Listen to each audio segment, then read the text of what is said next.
Bonjour à tous, bonjour à tous. Je suis bien heureux d'être avec vous ce matin 10 mai à 8h30 et que vous ayez privilégié ce webinaire à la chronique du lundi matin de Luc Ferry sur Radio Classique. Merci vraiment à vous.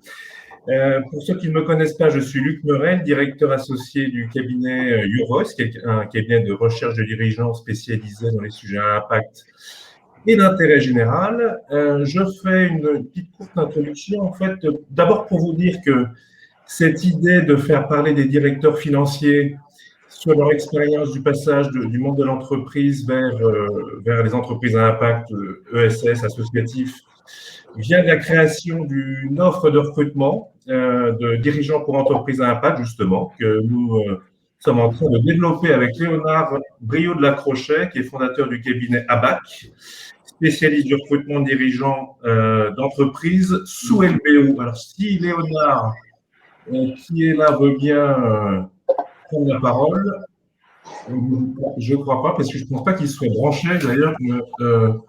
Donc, c'est pas grave. Donc, Léonard se présentera à l'écrit. Léonard Briot. Ça, c'était le deuxième point. Je voulais vous présenter quelqu'un qui devait animer cette table ronde, d'ailleurs qu'on ne présente plus, qui s'appelle Benoît Péricard.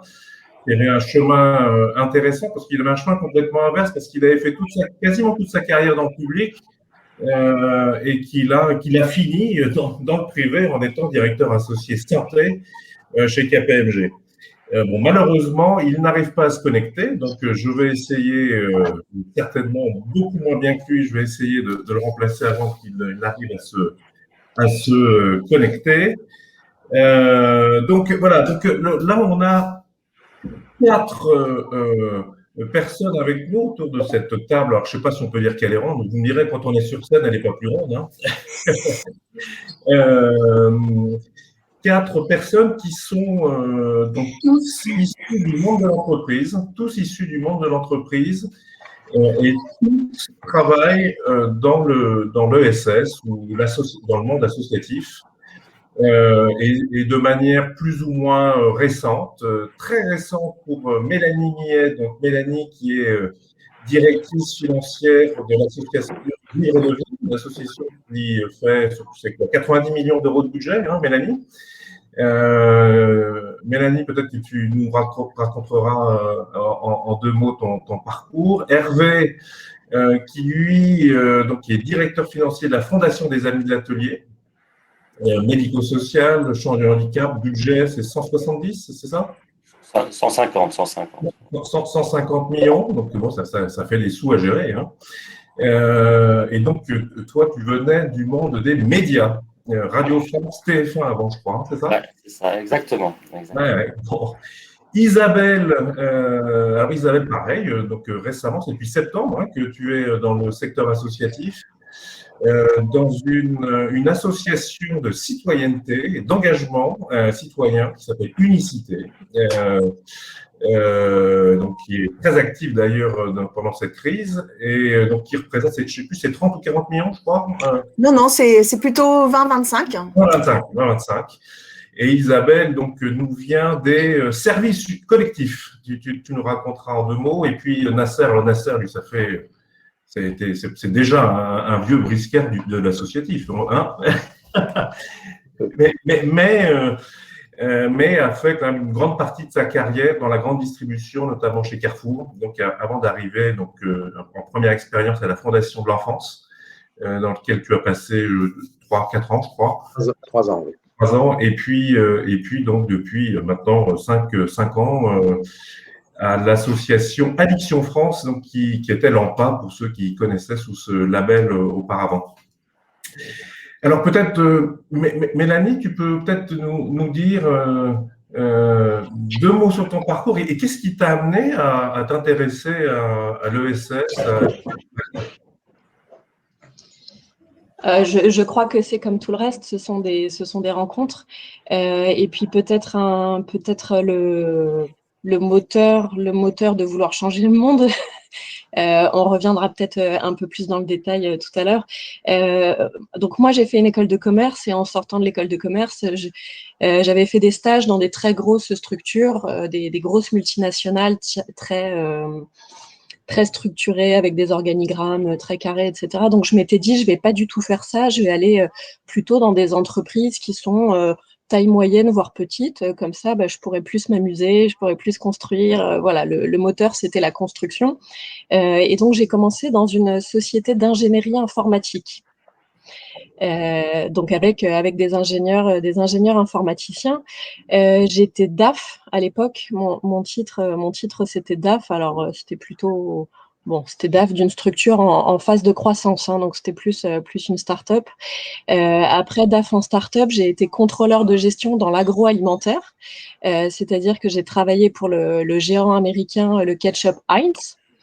Et en même temps que le ketchup, j'ai fait de la conserve de poisson, puisque c'était avec petit navire. Donc contrôleur de gestion, ketchup et petit navire, les sardines et le thon.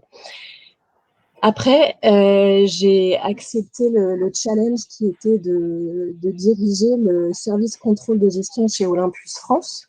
Olympus France, donc surtout connu pour les appareils photo et aussi pour tous les métiers autour du médical, l'endoscopie médicale, chirurgicale, la microscopie, etc. Et après Olympus, j'ai commencé à me poser pas mal de questions, puisque une de mes amies de prépa, qui avait complètement démissionné de son poste de consultante, avait repris ses études.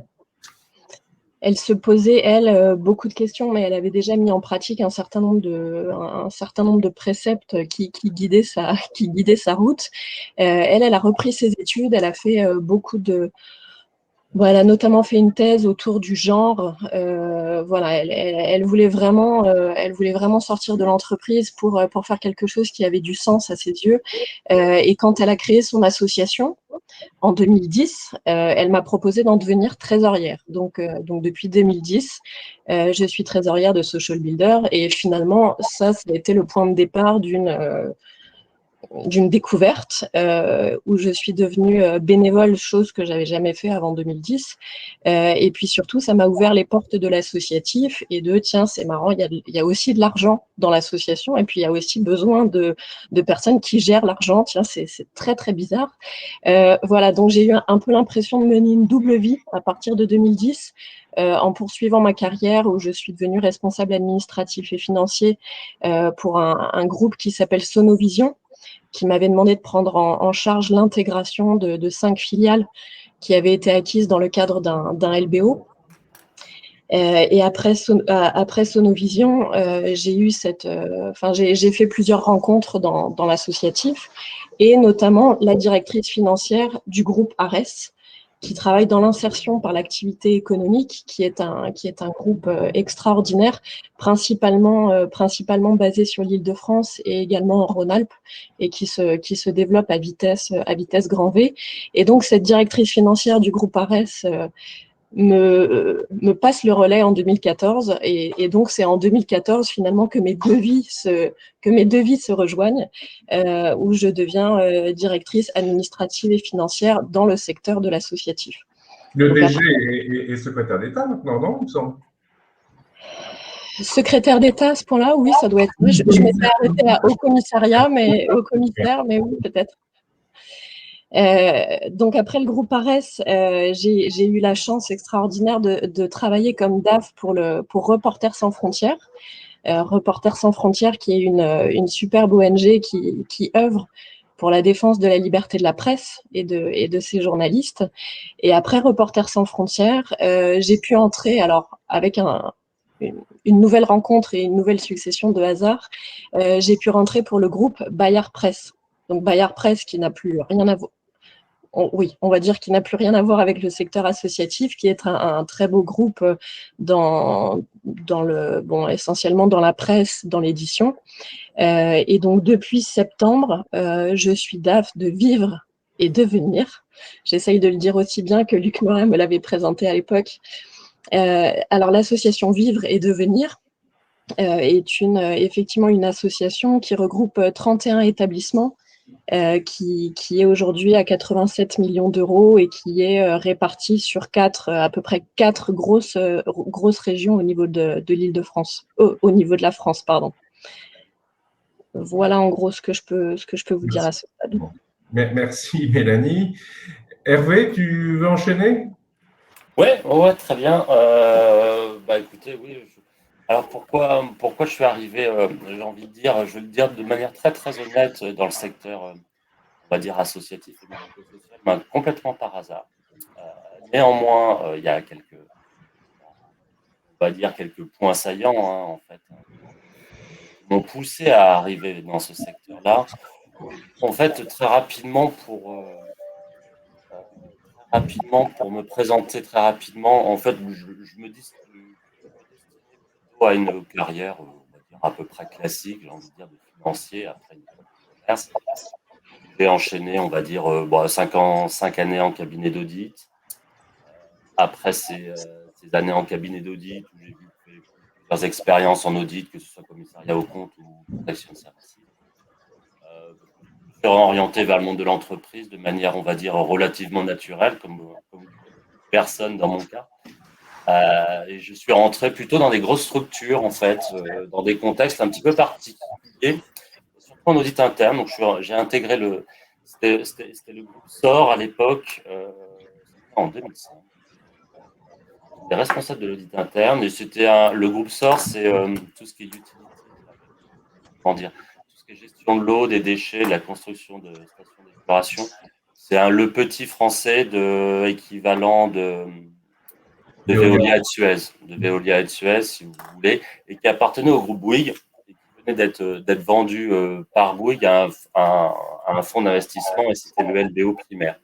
Bon, voilà, c'était dans un contexte particulier, il y avait quelque chose, un contexte, ça m'intéressait de faire l'audit interne et surtout d'allier mes compétences d'audit externe à de l'audit interne. Bon, voilà, c'est sur un processus industriel. J'en ai fait 4-5 ans. Et, 4-5 ans, j'ai eu une opportunité aussi vraiment par hasard, je ne m'y destinais pas, pour intégrer le groupe TF1. Toujours dans l'audit interne, en fait, la passerelle s'est faite par l'intermédiaire du groupe Bouygues, puisque vous savez que TF1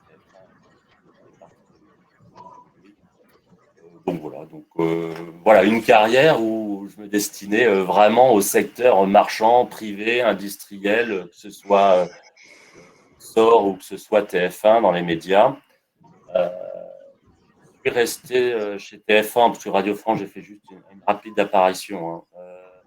TF1, j'y suis resté 11 ans, où j'ai fait de l'audit, j'ai fait du contrôle de gestion à la régie publicitaire. Et puis aussi sur un poste de transformation de la fonction finance au sein du groupe TF1, où l'objet était d'essayer de transformer un petit peu les métiers de la finance du groupe TF1, de plus trop le considérer en tant que deux métiers qui sont de base de la finance, qui sont la compta et le contrôle de gestion, mais d'essayer de faire ressortir dans ce groupe-là la notion de performance financière, la création de valeur. C'est un beau mot, mais en fait, c'est assez diffus dans l'entreprise. C'est une notion qui est assez diffuse, que ce soit dans tous les métiers financiers et même opérationnels de l'entreprise. Voilà, donc là, plutôt un métier de consultant interne, on va dire, très, très transversal. À amuser beaucoup. Alors pourquoi je dis tout ça, c'est que en fait, au bout de tout ça, j'avais envie de tiens, je vais derrière. En fait, j'avais vu pas mal de choses un peu différentes à travers toute mon expérience. Et puis j'avais envie de rentrer, vous savez, dans les grands groupes. On est très sectorisé, on est très compartimenté. Et j'avais envie d'essayer d'allier sur un poste concret l'ensemble d'une vision financière qu'on peut avoir d'une organisation, qu'elle soit privée ou associative. Donc c'est pour ça que je suis parti vers d'autres aventures, et par le fruit du hasard, je suis tombé sur finalement la Fondation des Amis de l'Atelier.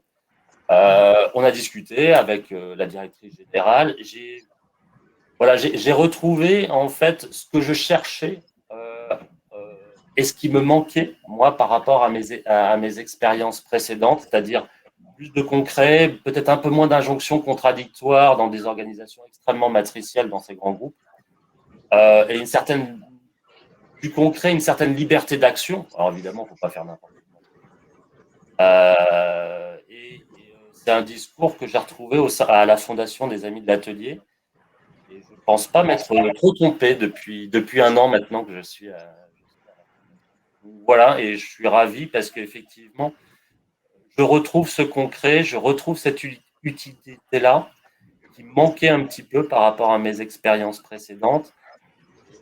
Je retrouve en fait cette multidisciplinarité, je ne sais pas si c'est un bon mot, peut-être que je viens de l'inventer, mais en tout cas, au niveau de la finance, que je trouve extrêmement.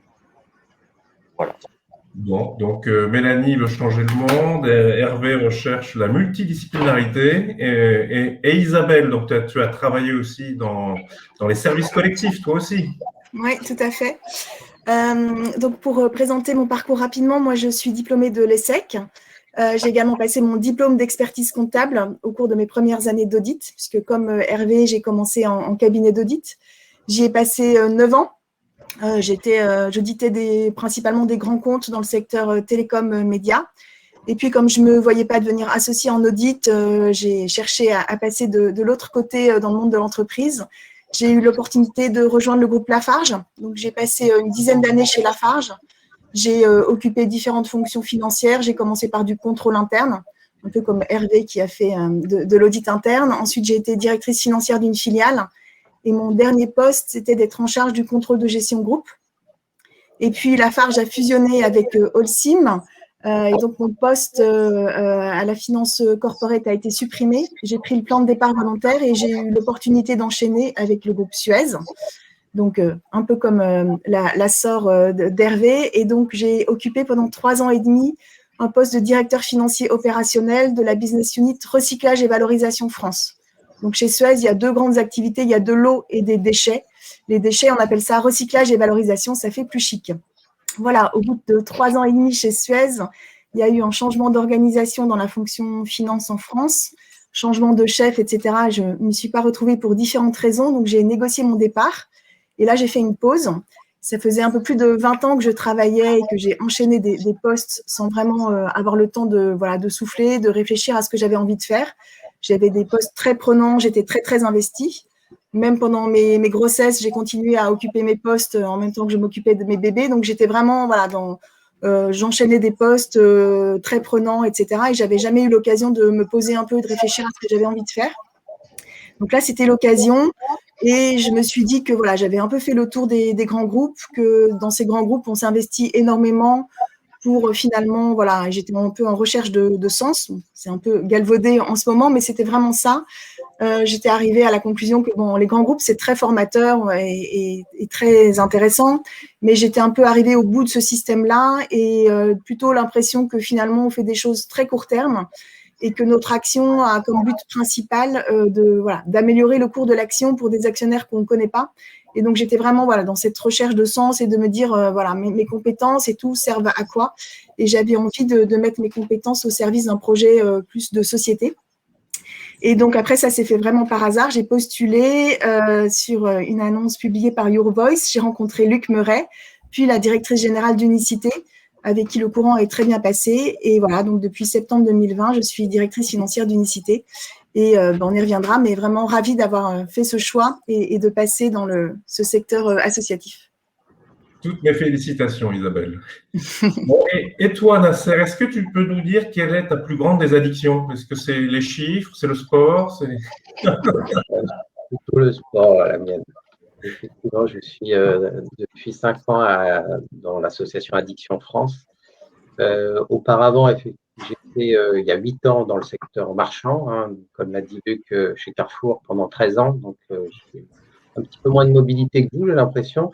J'ai eu 2 entreprises en fait après l'université. J'ai fait Dauphine et j'ai fait Carrefour et Decathlon. Donc, j'ai fait 2 enseignes de distribution pendant à peu près 16-17 ans de secteur marchand. En ce qui me concerne, en fait, je suis revenu dans le secteur associatif. C'est un peu bizarre de le dire comme ça, mais pendant mes études, en fait, je faisais du sport. J'étais dans une association, j'étais sportif et membre de la Fédération française de judo, qui m'a permis de faire mes études, d'ailleurs, en les allongeant un peu, parce que j'avais pas mal de compétitions et de stages. Et j'étais dans un secteur très humain, en fait, et très associatif. Et quand je suis revenu, donc 15-16 ans après, dans le secteur, en fait, j'avais l'impression de revenir à ma jeunesse, en fait, dans un milieu plus humain. Parce qu'effectivement, le secteur marchand, pour moi, c'était quand même très, très difficile. En fait, j'y étais un peu non pas par conviction, parce que c'était nécessaire, évidemment, j'avais ma petite famille à nourrir, mais je m'y sentais pas à l'aise en fait. Et de fait, quand j'ai été contacté un peu par hasard par un ancien de Carrefour qui était dans le secteur associatif, au départ, j'y croyais moyennement. Et finalement, 8 ans après, vraiment, je crois que j'ai fait le meilleur choix de ma vie professionnellement. Ça m'a permis effectivement d'avoir un poste complet, comme l'a dit Hervé, de retrouver, comme je l'ai dit, de l'humain et de faire passer le pas de revenir dans un monde un peu plus apaisé et effectivement, je retrouve le sens aujourd'hui à ma vie professionnelle que j'en en avais il y a 8 ans maintenant. Voilà, donc je ne regrette absolument pas d'avoir passé le pas. Voilà, Luc. Tu peux peut-être juste nous dire 2 mots sur ton périmètre d'action chez Addiction France? Oui, donc Addiction France est une association qui est composée de 1700 personnes. Donc la fonction financière n'existait pas, donc j'ai été recruté pour la créer il y a 5 ans par Luc. Et le périmètre, c'est bon, classique sur la compta, la gestion, le budget, mais aussi l'informatique, donc la DSI et l'immobilier, donc qui prend beaucoup de temps aujourd'hui, puisqu'on a à peu près 150 sites à gérer, et donc autant d'immobilier. Donc en ce moment, c'est nos transformations immobilières qui sont très prégnantes, et évidemment l'informatique, puisqu'on l'a vu ces derniers mois, avec des projets digitaux de partout, dans tous les métiers, y compris chez nous en compta, on dématérialise. Enfin, voilà. J'imagine qu'on a tous les mêmes problématiques aujourd'hui.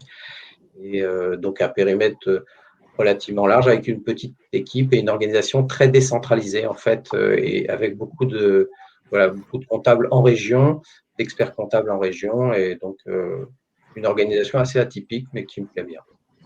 Bon. Merci Nasser. Donc, beaucoup de points en commun entre vous quatre. Hein, bon, même si c'est des expériences très différentes en entreprise, parce que bon, on a peut-être aussi un peu tendance, quand on étiquette les financiers, à tous les mettre dans le même panier, mais bon, il y a quand même de nombreux métiers relativement différents. Ce qui m'intéresserait de savoir et de vous entendre, c'est quel a été votre étonnement. Alors, bon, c'est plus ou moins loin en fonction de votre date d'arrivée dans le secteur de l'ESS, mais quels ont été vos étonnements quand vous êtes arrivé dans ce secteur par rapport à ce que vous connaissiez dans le monde de l'entreprise? Hervé, si tu veux démarrer.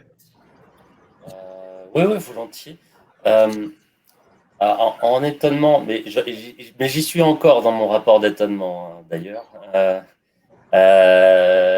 Néanmoins, en fait, dans la lignée de ce que on parlait précédemment, alors, je n'ai pas encore le recul nécessaire pour savoir si c'est le secteur ou c'est la fondation, la structure. Vraiment, ces échanges-là sont intéressants. Néanmoins, ce que je peux dire de ce que je vois, je trouve quand même, en matière de décision, de schéma décisionnel, en matière j'en reviens à la pluridisciplinarité, pas mal d'agilité en fait au sein de la fondation, beaucoup de projets, beaucoup de vie en fait, voilà, beaucoup de projets, beaucoup d'agilité, beaucoup de décisions à prendre très rapidement. Enfin, on est vraiment dans la vraie vie et dans le concret. Hein. J'en reviens un petit peu à ça. Voilà, et avec un champ d'action, une certaine liberté qui est assez agréable. Par exemple, moi, je ne trouvais pas justement chez TF1 ou chez SOR, où c'est tellement matriciel, il y a des injonctions contradictoires dans tous les sens, dans un monde hyper complexe. Alors, je ne dis pas que le monde associatif n'est pas complexe, une certaine agilité, un circuit de décision assez rapide. Donc, j'étais vraiment agréablement surpris par ça. Et qui montre que je suis plutôt content d'être là, quoi. Après, j'ai envie de dire, la question, j'ai trouvé que c'est un secteur, alors là, ça m'a vachement surpris, très administré par nos financeurs, et donc ils nous demandent, on va dire des sortes de reporting administratif. Alors, c'est pas le bon terme, mais bon, c'est des comptes qui est extrêmement lourd, hein, comparativement à une activité qu'on pourrait avoir dans une entreprise privée. Hein. Quand même il y a des processus de qui sont extrêmement lourds, mais qui sont liés à ce que c'est de l'argent public et que des reporting à faire, hein, auprès de nos financeurs. Donc, des choses assez lourdes. Mais néanmoins, je pense qu'il y a un certain champ d'action pour pouvoir un peu les moderniser. Donc, Nasser parlait de la dématérialisation, parlait de la digitalisation. Effectivement, c'est des sujets. Je pense que voilà, il y a des choses, on va dire, très administrées, mais je pense qu'on peut essayer d'arriver à les rendre un petit peu plus efficaces ou efficientes. Je ne sais pas quel est le bon terme. Néanmoins, d'ailleurs, c'est deux choses un peu contradictoires que je dis en même temps. C'est que quelque part, on est dans une fondation, dans une association où on est très agile, et en même temps, on a une sorte de carcan administratif qui est assez lourd. Voilà, c'est les deux différences que moi j'ai pu noter par rapport à ce que j'avais de mon expérience dans le privé. Je ne sais pas si ça fait écho. C'est intéressant d'entendre que l'entreprise n'est pas si agile que ça. Bon, alors je modère. Non, tout à fait. Je suis d'accord. Ouais. Mais bon, tu parles aussi de très grosses entreprises. Donc, Oui, mais je pense que c'est des très grosses entreprises, mais je pense que ces problèmes de fonctionnement vont aller de plus en plus vers les petites et moyennes entreprises. C'est ce que j'entends. Hein. Donc, non. Voilà, je ne sais pas si. Merci de cet apport. Et toi, Isabelle, quel a été ton étonnement récent? Alors pour moi, c'est effectivement récent. Pour moi, ce qui est le plus marquant, c'est le collectif. C'est vraiment la dimension collective, le fait que tout le monde est vraiment porté par le projet associatif. C'est vraiment pour moi très, très différent d'un comité de direction dans un grand groupe. Ou dans un grand groupe, même si on travaille sur la vision, la raison d'être, etc., je trouve qu'on est quand même beaucoup moins porté par le projet de l'associatif, le projet collectif. Voilà, il y a quand même beaucoup d'ego, d'aspirations politiques, individuelles, etc. dans les grands groupes. Et là, c'est pas du tout le cas, en tout cas dans l'association dans laquelle je suis. Donc, c'est vraiment vraiment très voilà. Et ça porte de sentir que voilà, ce qui motive tout le monde, c'est Unicité Travail pour les jeunes, pour le service civique des jeunes, c'est d'offrir du service civique de qualité, plus de jeunes, plus de qualité. Et c'est vraiment le projet de société qui porte tout le monde. Et ça, c'est ce que je cherchais, du sens, et je l'ai trouvé. Et c'est vraiment, vraiment frappant dans les discussions. C'est vraiment le projet associatif qui porte tout le monde. Donc ça, c'est ma première très grosse différence. Et la deuxième, c'est le fait que c'est l'état d'esprit, la bienveillance, le positif, et le fait que c'est un peu comme une grande famille. Et c'était presque au début assez déroutant. Voilà, la présidente qui, dès que j'arrive, m'appelle Isa, signe ses messages, bise, etc. Donc un côté très familial, très accueillant, qu'on trouve quand même pas du tout dans ces grands groupes qui sont beaucoup plus formels, où il faut faire ses preuves, etc. Donc voilà, le côté bienveillance, grande famille, etc. Et très, très. Pour moi, je ne m'attendais pas à ce que ce soit à ce point-là différent sur ce côté, ambiance, bienveillance au quotidien. Isabelle, je me permets quand même de dire que le monde associatif n'est pas un monde de beatnik. Mais qu'en l'occurrence, tu as une présidente qui est quand même plutôt connue sur la scène médiatique, pionnière, donc très à l'aise, et en même temps, c'est une ESSEC aussi, je crois. Hein, donc. Oui, tout à fait. Bien, Nasser, toi, c'est peut-être plus ancien. On t'entend pas. Nasser, ton micro. À moi, tu es sur. Excusez-moi, j'avais coupé. Oui, je reprends effectivement l'expression d'Isabelle. Moi, je trouve que on a beaucoup d'humanisme en fait dans le secteur. C'est parfois un peu déroutant moi, j'y étais pas du tout habitué, hein. C'est vrai que dans les gros groupes qui travaillent en silo, avec quand même beaucoup de pression, il faut le dire, ce que c'est. Enfin, en tout cas, en ce qui me concerne précédemment, je n'avais pas l'habitude d'avoir une gouvernance aussi proche qui était attentionnée comme c'est le cas aujourd'hui. 5 ans après, je suis toujours surpris notamment de la bienveillance effectivement des principaux dirigeants, en tous les cas du conseil d'administration, y compris dans les présentations chiffrées que je peux faire régulièrement. Je suis toujours très surpris de la réaction et enfin, voilà, de cet accompagnement. Et alors, on est en plus dans une association qui revendique être humaniste, qui a 150 ans l'année prochaine. Et de fait, elle a été construite autour de ces valeurs humaines. Et c'est pas, voilà, c'est pas de l'habillage, c'est pas du marketing, c'est pas de la com. Les personnes, en tous les cas, dans cette association, sont extrêmement engagées et c'est très agréable. Et je m'en étonne encore 5 ans après chez Addiction France. C'est un vrai bonheur, en fait, d'avoir une gouvernance de ce type. L'autre point d'étonnement, c'est l'impact, un peu ce que disait Hervé, c'est-à-dire de ce qu'on fait, quoi. On a l'impression d'être utile, on le voit, on a une certaine fierté. En tous les cas, moi, quand je parle des addictions, maintenant, je suis très fier. Il y a eu un cache investigation sur les addictions, pour ceux qui l'auraient vu. On était dedans, notre association a milité, en tous les cas, pour défendre la loi E20, et c'est une vraie fierté aussi de défendre en fait la santé et les jeunes, notamment face aux addictions. Et quelque part, c'est difficile de retrouver cette fierté ailleurs. Et donc, je m'en étonne toujours voilà, d'être aussi investi, même dans ma fonction financière, et d'être complètement associé aux décisions qui sont prises et à l'impact qu'on peut avoir, ce qui est plutôt agréable en tous les cas, même si dans les fonctions financières, on n'est pas forcément en première ligne, mais en tous les cas, on se sent concerné. L'autre étonnement, pour finir simplement sur l'étonnement, c'est les temps quand même d'action par rapport au privé. Alors là, on peut dire ce qui est, c'est quand même un peu une frustration par moment. Tous les projets prennent plus de temps. Tous les projets sont quand même à multiplier par 2 ou 3 en termes de temps. Un projet dans le secteur marchand qui pourrait prendre 6 mois va prendre 18 voire 2 ans.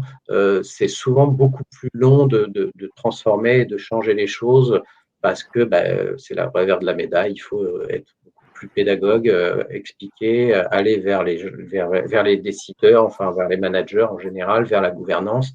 Et de fait, ça peut être un peu frustrant quand on est habitué à des projets plus souples, plus agiles, et que l'on a pu connaître dans le secteur marchand.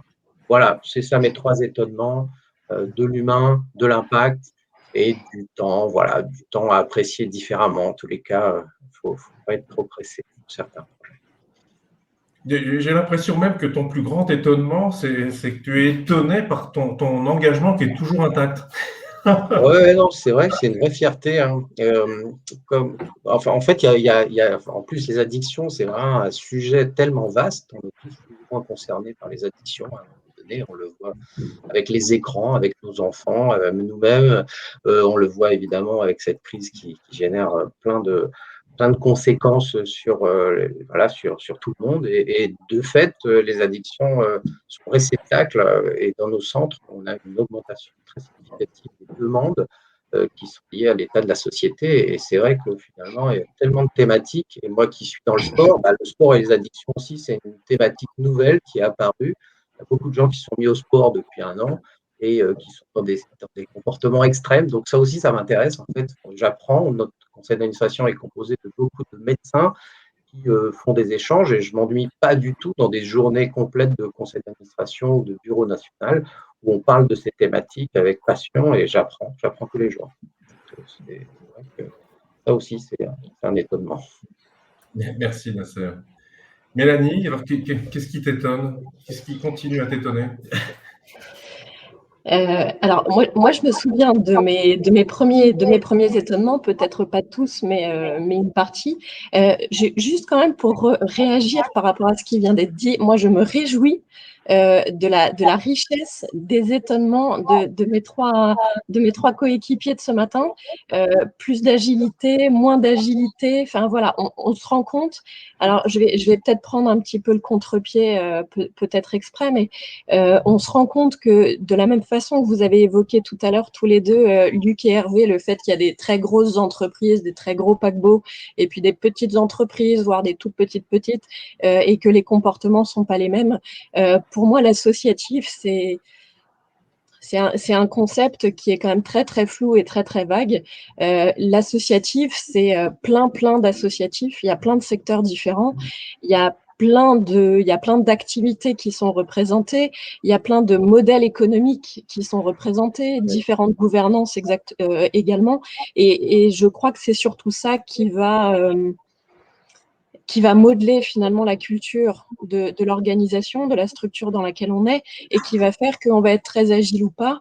Effectivement, comme Hervé, à 3 mois près, on découvre le médico-social, le sanitaire un petit peu ensemble.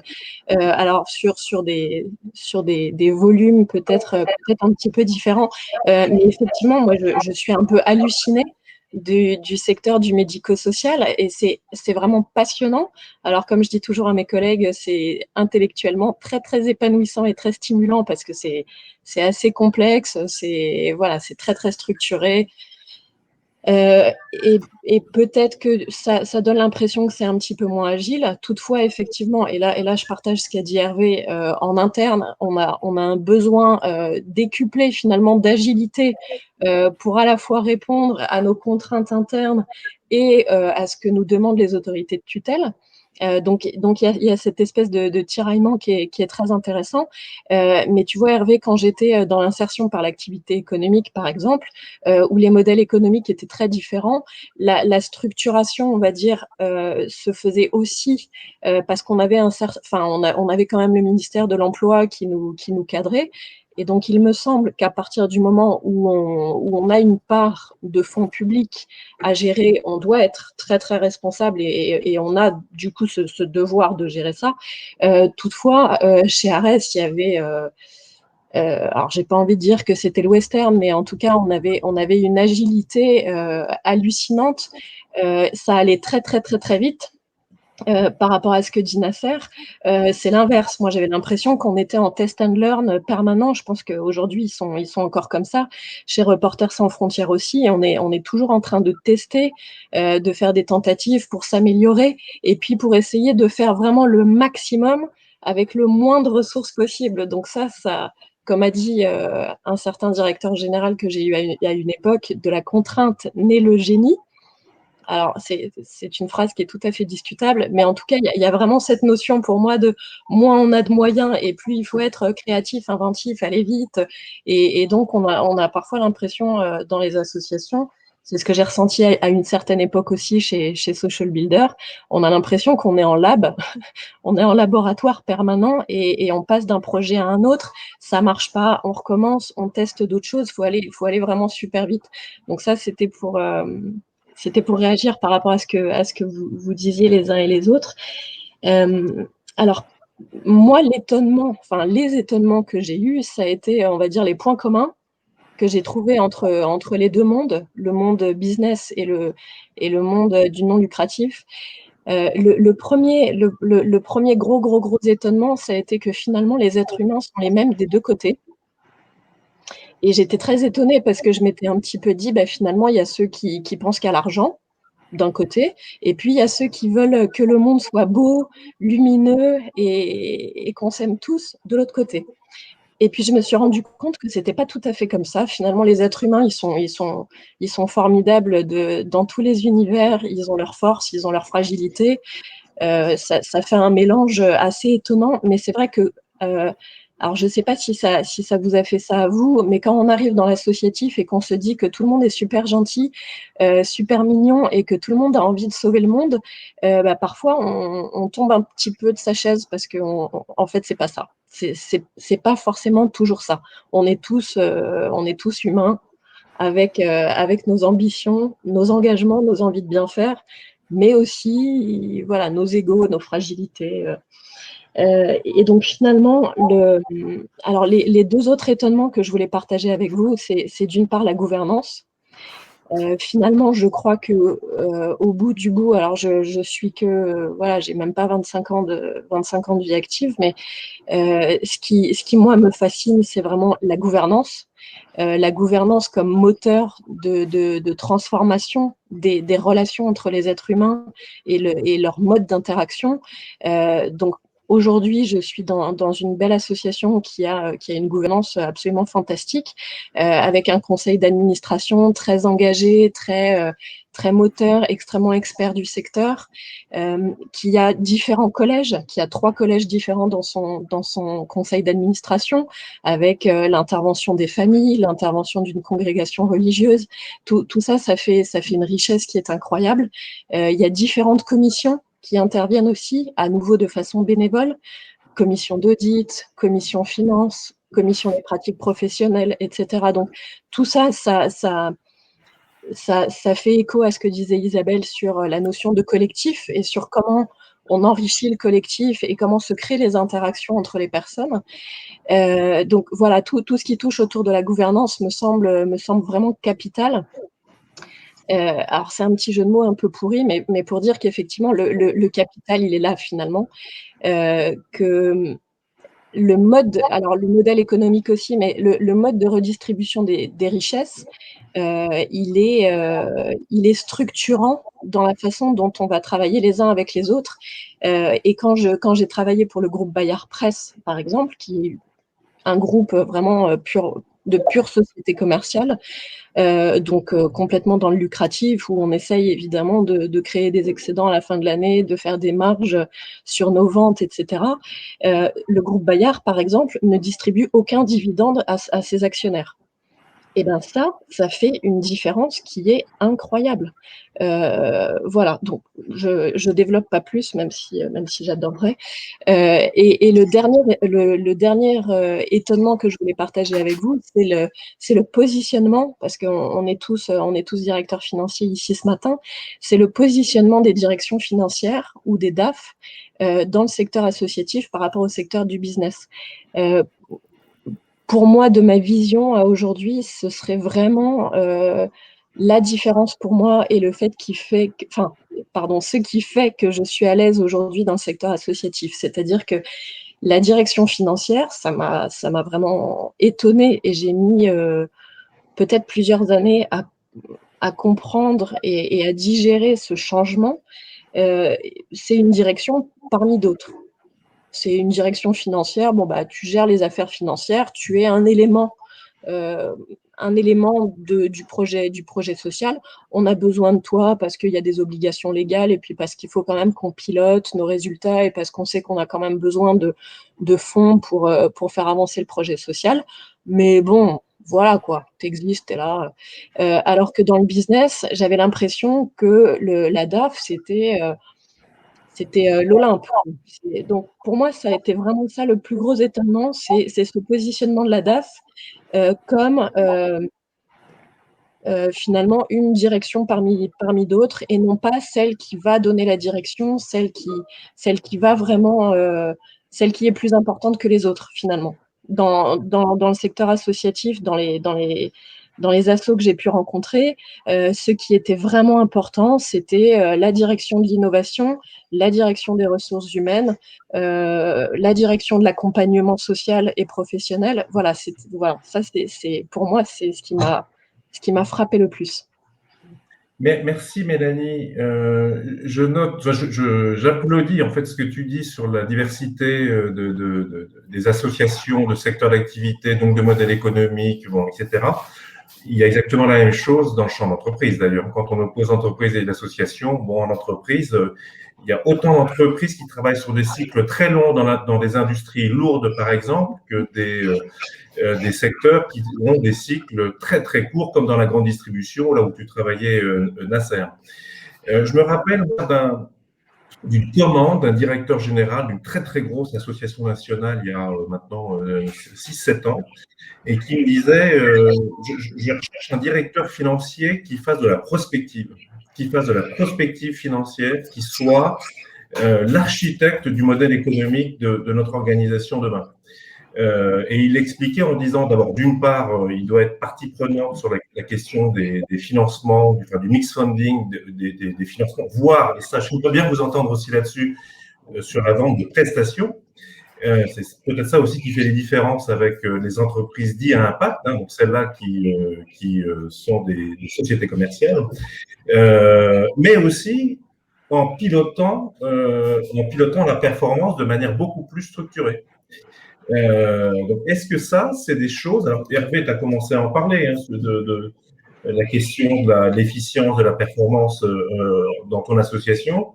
Est-ce que vous pensez que cette question de la prospective, des multifinancements ou du pilotage de la performance, ce sont des enjeux dans vos organisations respectives et dans le secteur de l'ESS d'une manière générale ou de l'impact de manière générale? Qui veut répondre? Alors, comme il ne reste plus que 10 minutes d'ailleurs, si ça peut être fait de manière assez synthétique, qui veut… Après, je peux essayer de prendre la parole très très rapidement, puis après, je laisserai sur mes collègues la prendre. Je ne vais vraiment pas monopoliser. Ouais, après, moi, comme je vous l'ai dit, je suis encore toujours un petit peu dans mon rapport d'étonnement entre cette histoire effectivement, la question que je me pose, c'est est-ce que je peux transposer certains outils que j'ai pu appréhender dans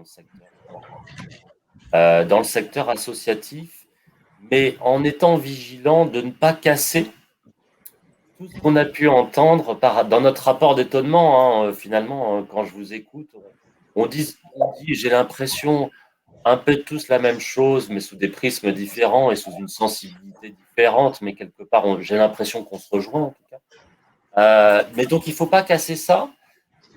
Et en même temps, apporter, essayer de se dire essayer d'apporter quelques outils qu'on a pu avoir dans le privé. Et effectivement, on peut se poser la question de la modélisation financière. C'est un sujet qu'on travaille dans les entreprises, la gestion de la donnée, la modélisation, vers où on va, donc que ce soit dans le processus budgétaire 1 an, mais peut-être à 4, 5, 10 ans, puisqu'on a des cycles économiques, comme le disait Nasser, où ça prend beaucoup de temps. Hein, donc essayer d'avoir cette prospective financière, oui, effectivement. Il y a des techniques comme ça qu'on peut appréhender dans le privé. Il y a tout ce qui est modernisation. Et puis, il y a peut-être aussi la notion de performance, mais je pense que c'est assez complexe, c'est pas encore très… Mais je pense qu'il y a un truc à faire. C'est-à-dire qu'en entreprise privée, la performance, on l'entend par performance financière et donc la rentabilité des capitaux investis de nos actionnaires, hein, pour faire simple, qui met une certaine pression. Là, en fait, je pense que cette performance en milieu associatif, elle va se traduire d'une manière différente, qui n'est pas pour rémunérer quelqu'un, puisque de base, on ne rémunère personne, mais on a un budget équilibré. Mais c'est une performance qui est au profit de notre objet social et donc qui est pour le bien de nos usagers et de nos résidents. Et comment on arrive à la qualifier et comment on se dit comment je peux au mieux utiliser mes ressources financières, pas pour le bien du portefeuille de mes actionnaires, pour le coup, mais pour le bien de nos usagers et de nos résidents. Et c'est en gros, je ne dis pas que j'ai la réponse, je ne dis pas que j'y arriverai, mais en tout cas, c'est la question que je me pose. Mélanie, tu voulais intervenir? Non, pardon, je montrais du doigt Hervé pour dire qu'il allait intervenir.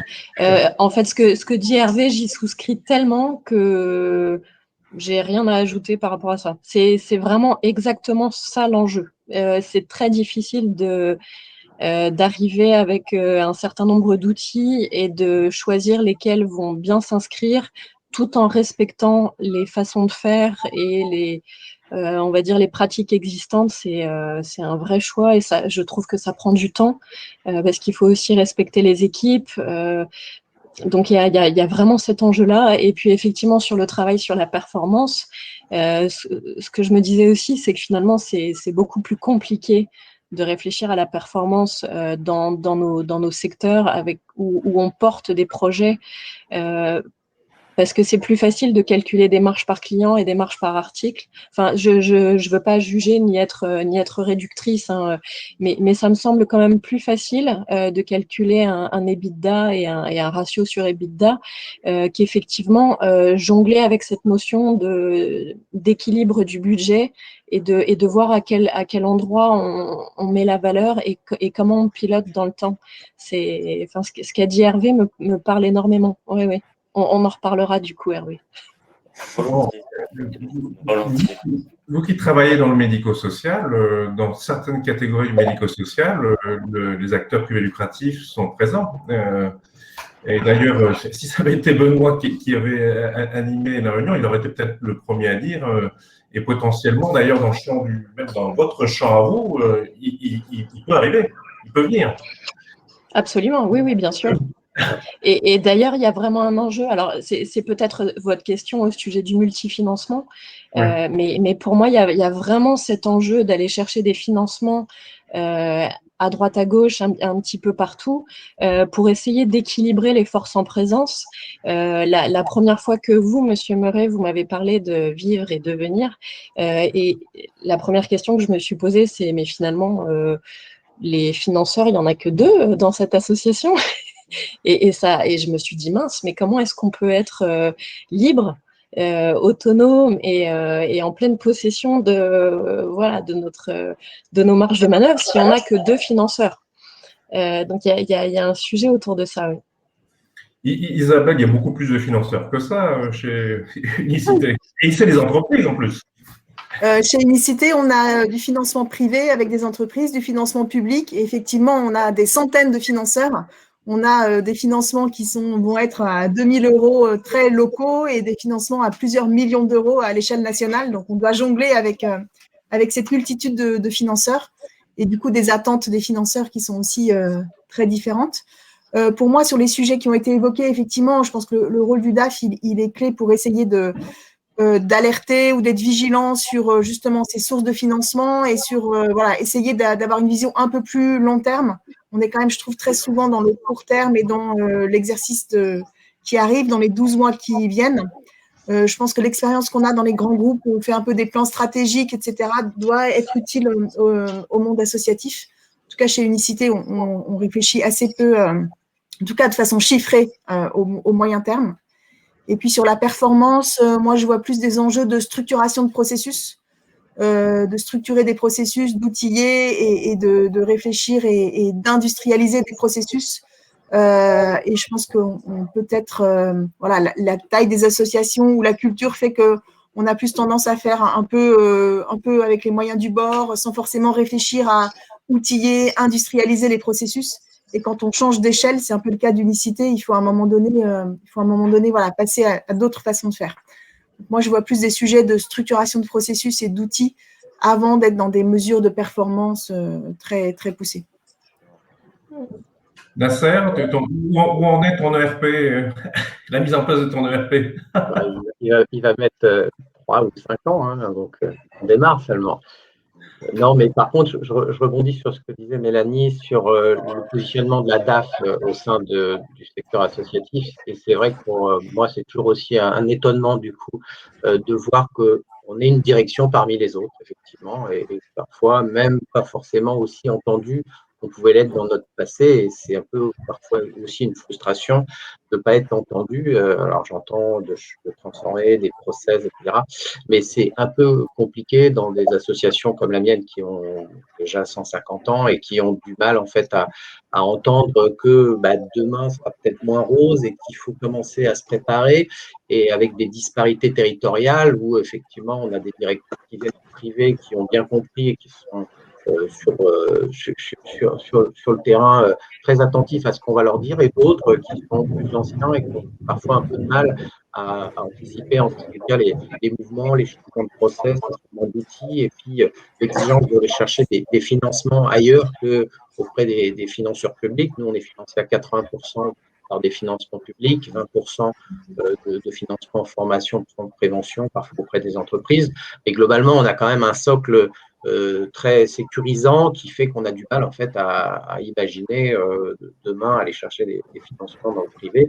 Et message est difficile à faire passer, en fait, cette pression économique, parfois auprès de certains opérationnels. Donc, notre job, il est compliqué à ce niveau-là. En tous les cas, le mien, il l'est pour sensibiliser. Quand on met des outils, par exemple, des outils BI, moi, je venais du privé, j'avais des outils de pilotage très sympas. J'ai essayé de les développer. Ils existent aujourd'hui, mais j'ai du mal à les faire utiliser en fait par les managers. C'est pas forcément la culture du pilotage. On parlait de clôture semestrielle ou trimestrielle, voire mensuelle dans certaines organisations. Aujourd'hui, c'est plutôt un pilotage annuel. En tous les cas, c'est très difficile de mettre en place un pilotage régulier. Et on est souvent perçu comme le siège, les frais de siège. On est financé par des frais de siège. On est une fonction support. Et ça, c'est vrai que c'est un changement aussi un peu compliqué parfois à faire entendre en disant on n'est pas que ça. On peut aussi avoir des réflexions stratégiques. On peut aussi vous apporter peut-être en contrôle interne pour vous sécuriser des process. Et ce discours, il est plus difficile à faire entendre dans le secteur associatif. Effectivement, on est surtout des affaires financières. Voilà. Et ça, c'est un vrai changement. Merci Nasser. Le petit tour qu'on est en train de faire avec Léonard, dont je vous ai parlé au début, en fait, on rencontre des fonds d'investissement à impact pour voir quel type de profil les intéresse. Et on se rend compte que, en fait, ils cherchent vraiment des gens qui sont porteurs de performance et de croissance. Mais quand on leur dit que potentiellement ces profils qui ont appris leur métier en entreprise et qu'on fait un passage en association arrivent avec en plus un supplément en fait, de valeur sur ces questions d'impact, ils sont très très preneurs. Et donc, la question, et comme on arrive à la fin, je vais vous demander de répondre quasiment par oui ou par non, est-ce que vous retourneriez en entreprise demain?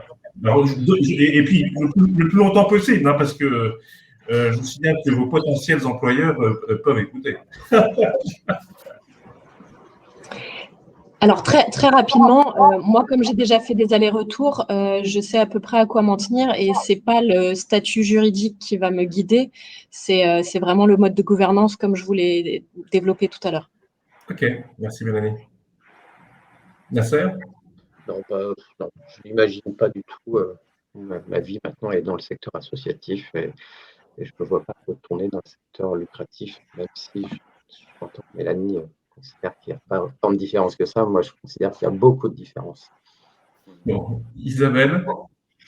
Moi, c'est encore un peu tôt, mais pour l'instant, je me sens à ma place dans le secteur associatif et j'ai envie d'approfondir cette partie-là. Donc, je ne me vois pas retourner dans le secteur marchand, en tout cas pas tout de suite. Bon. Hervé? En fait, exactement comme Isabelle, bon, pour l'instant c'est un peu tôt, mais en tout cas j'ai vraiment envie d'approfondir. Donc en fait je dirais non, et je continue dans le milieu associatif. J'ai envie d'approfondir ce secteur-là. Bien, il est 9h31. Luc Ferry a fini déjà depuis bien longtemps.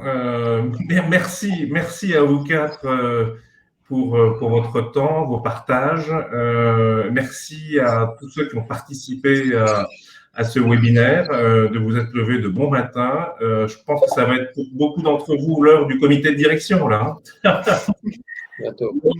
Donc, je vous souhaite une très bonne journée, une très bonne semaine, peut-être le pont pour certains, et puis on sortira bientôt démasqué. Hein. Merci beaucoup. Merci en tout cas. Merci, au revoir. À très bientôt à tous. Au revoir. À bientôt.